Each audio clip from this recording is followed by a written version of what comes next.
ఏమైంది? ఏం లేదు. అంటే నేను చూసింది తనేనా? అవును. ఆ అమ్మాయి ఎప్పుడు చనిపోయింది? నాన్న చంపిన అదే రోజున. అయితే వాళ్ళ నాన్న కూడా ఇక్కడే ఎక్కడ ఉంటారు కదా? ఏ భయంగా ఉందా? లేదు లేదు, భయమేమీ లేదు. మిమ్మల్ని చూస్తేనే తెలుస్తోంది భయపడుతున్నారని. ఇంత జరిగినా కంప్లైంట్ ఏమి ఇవ్వలేదా? ఈ అడవికంటూ ఒక చట్టం ఉంది. నాకు అనుకూలంగా ఒకరోజు తీర్పు వస్తుంది. స్టెల్లా నేను చూసినందువల్ల ఇకపై కూడా చూసే ఛాన్స్ ఉంటుందంటావా?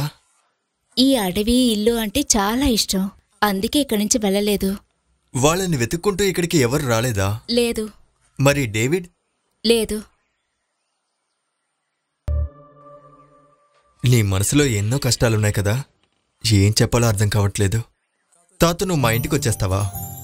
హే, నేనేమీ నవ్వులాటికి చెప్పడం లేదు. నవ్వకేం చేయను, చూసి కాసేపు కాలేదు ప్రేమ. భలేవారే మీరు. అది లవ్ అట్ ఫస్ట్ సైట్ అంటారు కదా. వద్దు సుగు, ఈ అడవిని వదిలేసి రావాలంటే నాకు భయం. ఇక్కడ నేను చాలా ప్రశాంతంగా ఉన్నాను. నేనేమీ తమాషాకు చెప్పలేదు, సీరియస్ గానే చెప్పాను.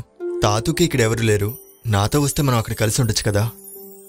నేను నా అలవాట్లు వేరేలా ఉంటాయి. నువ్వు అనుకుంటున్నట్టు దాన్ని కాదు నేను. పిచ్చోడివి నువ్వు. అలాగే అనుకో. ఇంట్లో అమ్మ మాత్రమే, మంచి ఇంట్లో ఉన్నవాడెవడు నాకు పిల్లనెవడు. ఇలా ఏదైనా జరిగితేనే. స్వభావం కాదు. ఈ సినిమాలో ఉన్న వాళ్ళందరూ గంజాయి సారా తాగుతూ ఉంటారని చాలా మంది చెత్తనా కొడుకులు అనుకుంటూ ఉంటారు. అందుకనే మీరేం బాధపడకండి, నాకంటే మంచి అమ్మాయి దొరుకుతుంది. నీకు నేను నచ్చలేదని మొహం మీద చెప్పేయచ్చు కదా, అదెందుకు ఇంకో మంచి అమ్మాయి దొరుకుతుందని అంటావు? దానికెందుకు దిగులు పడతారు, అందుకు చాలా టైం ఉందిగా.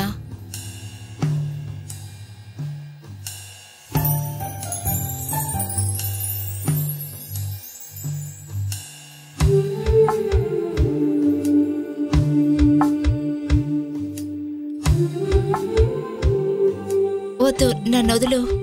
నేను వెళ్ళి తేనె తీసుకొస్తాను.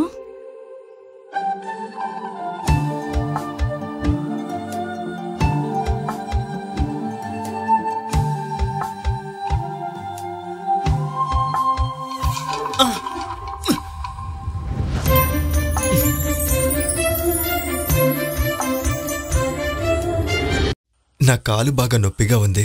అయితే బాగా చీకటి పడిపోయింది.